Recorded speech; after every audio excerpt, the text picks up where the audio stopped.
que les revendications mémorielles recoupent les logiques communautaires. Quand on parle de logique communautaire, on voit, ça sous-entend l'esprit même de la construction de l'identité de cette communauté. Le communautarisme, c'est le vivre ensemble. C'est une mise en commun de tout, mise en commun de l'histoire, de la mémoire, mise en commun des pratiques culturelles, les traditions, etc.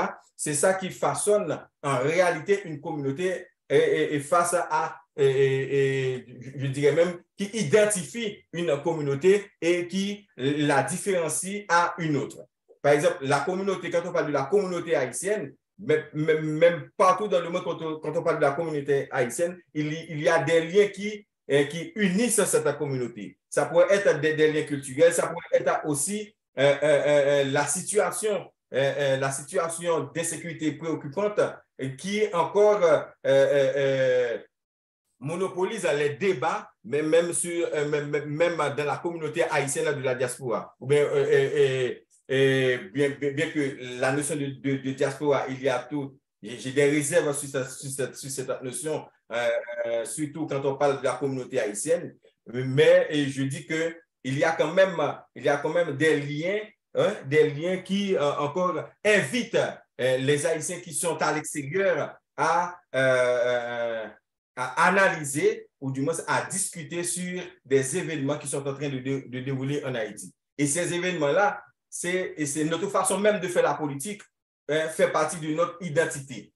Parce qu'on ne fait pas de la politique de la même manière que le français. On ne fait pas de la politique de la même manière que les Américains. C'est-à-dire que l'identité politique haïtienne s'inscrit dans une perspective avec l'autre de n'importe quelle manière et aussi à créer un climat de terreur. Si je prends un exemple, la situation qui prévaut dans le pays, à créer un climat de terreur, même si c'est contre la population, mais ce groupe-là, ou bien ce parti politique au pouvoir, veut à tout prix garder le pouvoir. Et je me souviens, il y a de cela une semaine, il y a eu un débat à Montréal où l'on discutait sur la nécessité de l'organisation des élections en Haïti. Mais tout le monde, la majorité des citoyens ou bien des citoyens haïtiens présents à ce débat se rendent compte qu'il est impossible pour le moment d'organiser des élections. Alors que pour le gouvernement, ça pourrait être aussi l'avis de la majorité des citoyens haïtiens parce qu'on ne saurait organiser des élections dans un climat d'insécurité généralisé. Surtout si l'on tient compte de l'importance du département de l'Ouest et particulièrement de la capitale dans l'organisation des élections en Haïti, on pourrait dire qu'il est totalement impossible d'organiser des élections. Je ne sais pas comment le gouvernement va faire pour organiser ces élections et surtout, ce gouvernement a reçu un coup de massue cette semaine. Si l'on considère la déclaration du ministre de la Défense canadienne qui nous dit que le Canada n'est pas prêt à intervenir en Haïti parce que le Canada n'a pas les logistiques nécessaires pour intervenir en Haïti. C'est une façon claire pour nous dire que démêlez-vous. Hein? C'est à nous de trouver des solutions à nos problèmes. Et penser que l'on peut organiser des élections sans qu'on arrive à trouver une solution à la crise d'insécurité généralisée, je ne pense pas encore seulement l'insécurité comme on considère les types de gangs armés, etc. Il y a d'autres formes de sécurité qu'il faut aussi tenir compte avant même l'organisation des élections. Et ici, j'avais ouvert ces parenthèses juste pour vous expliquer comment même notre façon de faire de la politique relève de notre identité. Et les premières, je poursuis pour lire que les premières venant nourrir les représentations de groupe. Quand on parle de représentation, on pourrait aussi, dans certains textes, on remplace le terme mémoire par des représentations. Et quand on parle de représentation ici, ces représentations prennent en compte les représentations culturelles, politiques, économiques, etc. Et aussi les traditions, les traditions ou bien les traditions orales, tout ça, font partie des représentations d'un groupe d'individus se fait de lui-même. Ou bien la façon, ou du moins aussi la façon dont les individus se voient. OK? Là, on pourrait prendre un exemple, le cas haïtien. Il y a un réflexe. Et jusqu'ici, même si il y a une instabilité continue dans le pays, l'haïtien a toujours ce réflexe de se référer à notre passé glorieux, okay, à cette mémoire glorieuse pour au moins expliquer, okay, pour au moins expliquer pourquoi on a connu des moments de gloire. Et si aujourd'hui on est dans une situation que l'on ne peut qualifier, OK, mais ça reste et demeure un pays fier, un pays qui a eu un passé glorieux, et on est fiers d'être haïtiens parce que nos héros ont lutté pour la dignité. Ils ont jeté la base de la construction même des droits fondamentaux des individus. Parce qu'ils ont été les premiers à dire non à l'esclavage, et à l'esclavage des Noirs particulièrement. Et eux aussi, ils ont créé, ils ont ouvert la route pour que d'autres peuples réclament leur liberté, ou du moins luttent pour se défaire des chaînes de l'esclavage. D'ailleurs, les militants mémoriels, on parle des militants mémoriels, sont souvent aussi des militants identitaires. Si on prend un exemple, le cas, là où je vis au Canada, il y a les autochtones, il y a des militants mémoriels autochtones. Et eux, quand ils revendiquent leurs droits, ils font passer aussi cette idée de défendre leur identité. C'est pourquoi on parle de réserve au Canada. Il y a des réserves au Canada où il y a des autochtones. Ces autochtones-là ont des lois particulières. Il y a la loi canadienne, eux aussi, dont leur propre loi, ils ont leur propre police, ils ont leur propre façon de faire. Ils ne payent pas des taxes, etc. Parce que eux, ils veulent garder leur identité, leur façon de faire. Ils ne veulent pas que l'Occident ou bien l'approche occidentale viennent faire taire leur identité. Toute la difficulté pour les acteurs politiques est alors de reconnaître la légitimité de certaines revendications mémorielles en évitant de susciter la déraison identitaire. C'est Joël Tando qui nous dit qu'il pourrait arriver à un certain moment où même on peut parler de déraison identitaire. OK? Et de déraison identitaire, à savoir qu'il y a certaines revendications où l'on dit, par exemple, des cas où des gens veulent vivre dans l'espace qu'ils créent, comme quoi ils peuvent ne pas porter des vêtements, ils peuvent fumer prendre de la cocaïne, etc. Mais ils reviennent toujours à l'État. C'est pourquoi l'importance des institutions de toujours intervenir pour régler les situations. Là où il y a des dérives, il faut intervenir, sinon on peut trouver dans une situation de dérive généralisée où on ne peut pas dire que parce qu'on est hippie, on peut tout faire. Là, il faut éviter cette forme de déraison identitaire au sein même des sociétés. Mais là, on peut encore se poser des questions. Quand est-ce qu'on peut parler de déraison identitaire? Est-ce que c'est parce que l'État ou ce gouvernement n'est pas favorable à une forme de culture? On peut dire que c'est une forme de déraison identitaire, on doit combattre cette déraison identitaire. Ou du moins, est-ce que c'est parce que c'est la majorité qui ne veut pas se trouver dans cette pratique, parce qu'il y a plusieurs d'autres pratiques, hein, il y a plusieurs pratiques, surtout en Occident, où l'on parle des questions de mariage, en mariage homosexuel, d'adoption des enfants par les homos, etc. Mais ce sont des débats où certains citoyens arrivent même à se poser des questions. Est-ce que ces groupes-là, ces militants-là ne sont pas en train de nous imposer leur propre culture et la majorité va rester bras croisés et laisse faire les militants identitaires qui se réclament des homos ou bien qui se réclament des écologistes aussi, parce qu'il y a tout ça.